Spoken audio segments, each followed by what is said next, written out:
بسم اللہ الرحمن الرحیم۔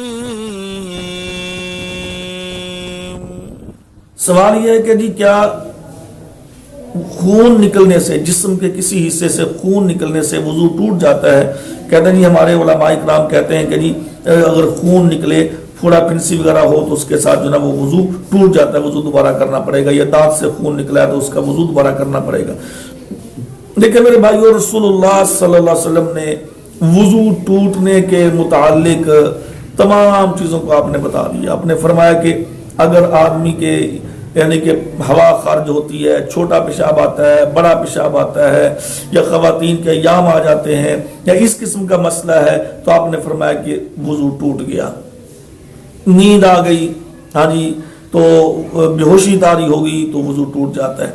لیکن خون نکلنے کے حوالے سے نبی صلی اللہ علیہ وسلم سے کوئی ایسی مرفوع روایت نہیں ملتی کہ آپ نے فرمایا ہو کہ خون نکلنے سے وضو ٹوٹ جاتا ہے، بلکہ خون نکلنے سے وضو قائم رہتا ہے۔ اس کی احادیث موجود ہیں، سنن ابو داؤد کے اندر حدیث موجود ہے، حدیث نمبر 198 ہے۔ اسی طریقے سے ابن خزیمہ کے اندر، دارقطنی کے اندر، اور احمد کے اندر اور حاکم کے اندر، ان ائمہ کرام نے بھی اپنی اپنی کتابوں کے اندر اس روایت کو نقل کیا۔ بڑی معروف روایت ہے کہ غزوہ ذات الرقاع جب اس سے نبی صلی اللہ علیہ وسلم واپس پلٹ رہے تھے تو آپ نے فرمایا کہ آج رات پہرا کون دے گا؟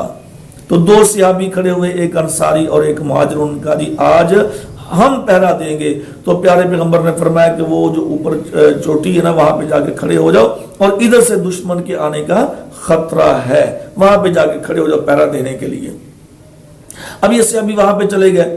اچھا، اب ان دونوں نے اپنی باری بنا لی کہ پہلی رات ایک آدمی پہرا دے گا، دوسری رات ایک پہرا دے گا۔ اچھا، اب جو مہاجر تھا وہ سو گیا، اس نے کہا جی میں پچھلی رات پہرا دوں گا، اور جو انصاری صحابی تھا وہ پہرا دینے لگا۔ وہ پہرا دینے لگا تو ادھر سے دشمن بھی آ گیا، اور دشمن نے دیکھا کہ ایک آدمی کھڑا ہوا ہے، تو اس نے زور سے دور سے تیر مارا، اور تیر وہ صحابی کے جا کے پنڈلی میں لگا، اور اس نے اپنا تیر نکال کے پھینک دیا، اپنی نماز کو جاری رکھا۔ اس نے پھر دوسرا تیر مارا، اس نے پھر تیسرا تیر مارا، یہ صحابی اپنے تیر پھینکتا رہا نکال کے، اور اپنی نماز کو اس نے اسی طریقے سے جاری رکھا، اور دوسرا سویا ہوا تھا۔ پھر اس نے اپنے مہاجر بھائی کو اٹھایا، جب وہ اٹھا اس نے کہا اللہ کے بندے تو نے مجھے پہلے کیوں نہیں اٹھایا؟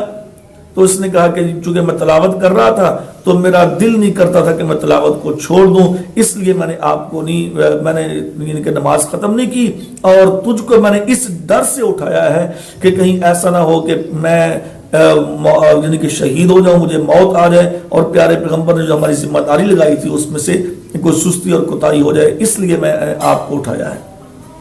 تو جب یہ معاملہ سارا پیارے پیغمبر صلی اللہ علیہ وسلم کے پاس پہنچا تو پیارے نبی صلی اللہ علیہ وسلم نے آپ نے یہ نہیں فرمایا کہ تیری نماز نہیں ہوئی، تیرا وضو ٹوٹ گیا تھا، بلکہ یہ نماز پڑھتے رہے، اور آپ نے ان کے لیے دعائیں فرمائیں۔ تو ان روایات سے، اس کے علاوہ دیکھیں نا، جنگوں کے اندر پیارے پیغمبر صلی اللہ علیہ وسلم نماز نہیں پڑھتے تھے، بلکہ اللہ تبارک و تعالیٰ نے باقاعدہ طور پہ میدان جنگ میں نماز پڑھنے کا طریقہ بتایا ہے۔ سورہ النساء ہے 5واں پارہ ہے، اللہ نے فرمایا کہ ایک صف جو نا وہ پیچھے کھڑی ہو جائے، اور ایک صف آگے جا کے لڑائی کرے، پھر وہ صف پیچھے آ جائے، اور پھر یہ صف آگے چلی جائے۔ یعنی کہ پورا طریقہ، 2-3 طریقے بتائے اللہ تعالیٰ نے میدان جنگ میں۔ اور آپ سبھی جانتے ہیں، ہم سبھی جانتے ہیں کہ اس وقت جو جنگیں ہوتی تھی وہ تیروں کی، تلواروں کی جنگیں ہوتی تھی، وہ یہ گولیوں کی جنگیں نہیں ہوتی تھی۔ ظاہر ہے کہ جنگ میں زخمی بھی ہوتے تھے، جنگ میں خون بھی نکلتا تھا، جنگ میں یہ سارے مسائل ہوتے تھے، اس کے باوجود بھی اللہ تعالیٰ نے میدان جنگ میں نماز پڑھنے کا طریقہ بتایا ہے۔ اس کا مطلب یہ ہے کہ میدان جنگ میں جو نماز پڑھی جائے وہ تو لازمی اس میں زخمی بندے ہوں گے، اس میں ایسے کئی ہوں گے جن کے بازو کٹ گئے ہوں گے، کسی کے پاؤں کٹ گئے ہوں گے، کسی کا کوئی جسم زخمی ہو چکا ہوگا، خون تو بہتا ہوگا، تو لہٰذا خون نکلنے سے وضو نہیں ٹوٹتا۔ یہ روایات موجود ہیں، اور قرآن مجید بھی اس چیز کی گواہی دیتا ہے کہ وضو نکلنے سے، خون نکلنے سے وضو نہیں ٹوٹتا۔